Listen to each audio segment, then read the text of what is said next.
All right, everyone, the Hunter Biden crime saga continues. It's really the Joe Biden crime saga, but people have a tendency to get distracted. Now you have a testimony that's going to be given, closed-door testimony mainly, today by Devon Archer. Now, he's facing fraud charges, so he's facing actually being arrested. And the DOJ came out yesterday with a statement probably meant to flood the news cycle. Hint, hint, these things tend not to be coincidences. That insinuated that they were going to try to arrest Devon Archer, or rather have him be forced to report to prison before he could give testimony to Congress in this meeting. They then clarified hours later, said, no, that's not exactly what we're pushing for. We're waiting until afterwards. So again, a double story that grabs the headlines and knocks other things out of the news cycle, like speculation about what Devon Archer has already said with regards to his former business partner, Hunter Biden, or the Hunter Biden case in general, shifting the attention towards this third party who's only relevant at all because he's giving testimony about Hunter Biden and his business dealings. Apparently, there are some text messages that they already have, and Hunter was bragging about how he knew that in the end they'd have the last laugh, and Devon Archer had already beat fraud charges at that time, so he was joking about, hey, now that I'm no longer a felon, can we meet up? And I thought that was amusing, I suppose. Anyway, this is a strange story. And it keeps pushing the envelope on getting stranger over the course of, the time period that we've had Hunter Biden's laptop, etc., these various charges. I mean, we knew that Hunter was a crackhead and stuff like that. Things have metastasized over and over and over again. It's really a slow drip, and I think it's beginning to damage Biden's credibility. I mean Joe Biden, not his derpy son. Because now you actually have lamestream media being forced to report on this. You'll remember that the original cope was, there is no laptop. We're not going to look into it. It's irrelevant. It's horseshit. It's Russian disinformation. They were told that by the FBI actually at the time, which is funny because now they've all had to recant. Whoops. Yeah, we probably should have reported on it. Sorry about screwing with the 2020 election by misleading the entire public, a significant proportion of which probably would not have been willing to vote for Joe Biden if they knew about some of the scandalous things that were going on with the big guy getting his 10%. It was de facto election interference at the time, although it's basically the biggest lie by omission the legacy media has ever told. Who was reporting on it?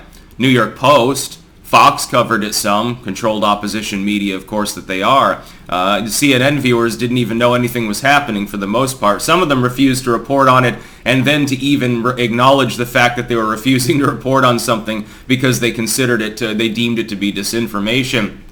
Devon Archer's testimony in the end, because he's Hunter's former business partner, is pretty relevant. It's definitely going to be documented very, very well by the people there that are acting in a partisan manner. They're absolutely gunning for Hunter, not because they care about the Hunter deal, but because they care about Joe Biden. We've already seen that.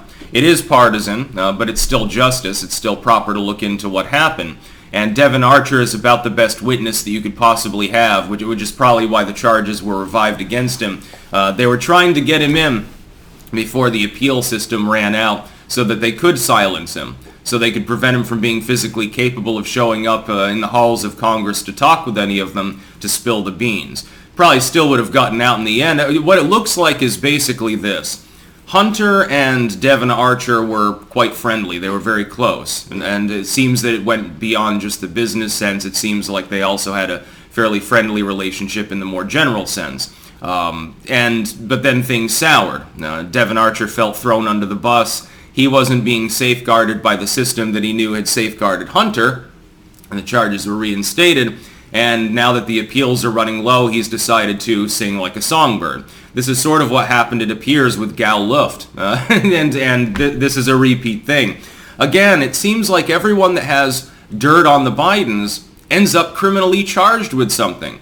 It's almost like differential enforcement is at play. Of course, business people tend to involve themselves with things like fraud and embezzlement. Certainly drug use is rampant among the corporate class, etc., etc. They're all, again, show me the man and I'll show you the crime. They're all guilty of something, but for the most part, they're left alone. They do political donations, and the cops are a little bit less likely to raid you at 3 a.m., if you're a political insider rather than being a political dissident. Trump has also learned this the hard way at this point as well.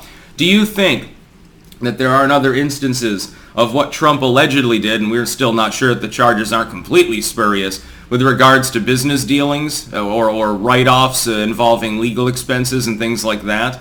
Well, I mean, we found out that the then vice president had classified material, as Trump did. We found that the former VP/Senator Biden had classified material. So we've got at least 2 instances of that happening.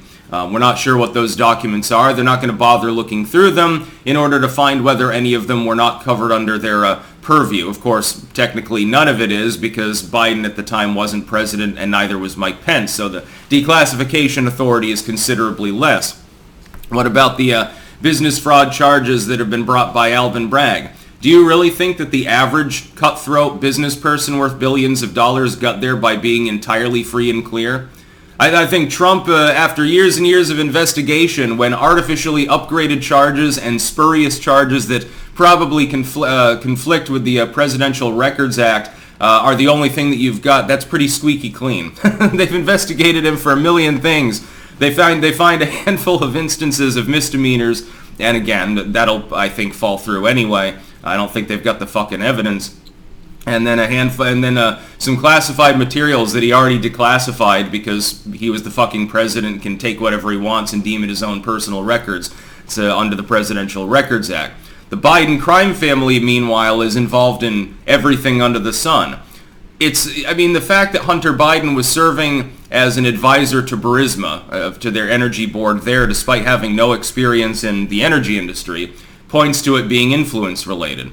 Now, if it's just Hunter Biden as being nepotistic and got that because people wanted someone adjacent to the then vice president on the energy board, that's not illegal.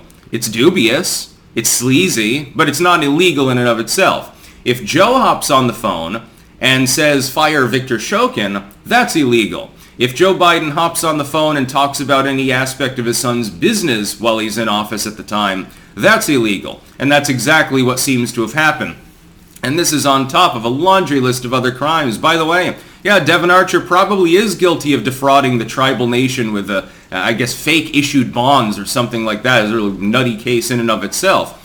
But the only reason that we're even talking about Devon Archer is in proximity to Hunter Biden. And the only reason why Hunter Biden is relevant is in proximity to Joe Biden. All roads lead to the big guy. And it's starting to take a little bit of a toll on him, actually. I'm surprised, actually, because I've even seen some liberals now proclaiming that due to the scandals that are enveloping his administration, as well as the rise in gas prices and other economic problems, and diplomatic ones too, they need to shove him aside and get a different candidate. Some of them have actually gotten more fickle, like their cognitive dissonance wore thin enough so that they're actually willing to entertain the possibility of running a non-incumbent to beat Orange Man. We'll see what happens in the end. This testimony is not going to be the straw that broke the camel's back, I think, but it's definitely going to lead to a wider investigation in general. At this point, it should be an impeachment investigation into Joe, because all these other crimes are just adjacent to him anyway. That's about all. Peace out.